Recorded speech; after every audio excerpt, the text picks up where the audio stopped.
اللي يسيبك سيبه من غير ندم. اللي يسيبك من غير سبب هو في الحقيقة مكانه كان مؤقت، وجوده معاك كان لحظة عابرة، مش دليل على قيمتك الحقيقية. سيبه وامشي قدام من غير كسرة، من غير انتظار لكلمة أو تفسير، لأنه اختار طريقه وسابك انت علشان يوريك انك قادر تكمل من غيره. اللي ما يصونش العشرة ده درس أصعب. العشرة مش أي كلام، هي أيام وذكريات وملح وعيش.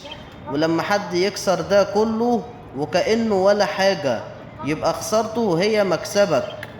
كسبت إنك عرفت قيمته الحقيقية، وكسبت راحة بالك، وكسبت إنك ما تديش قلبك إلا لحد يستاهل.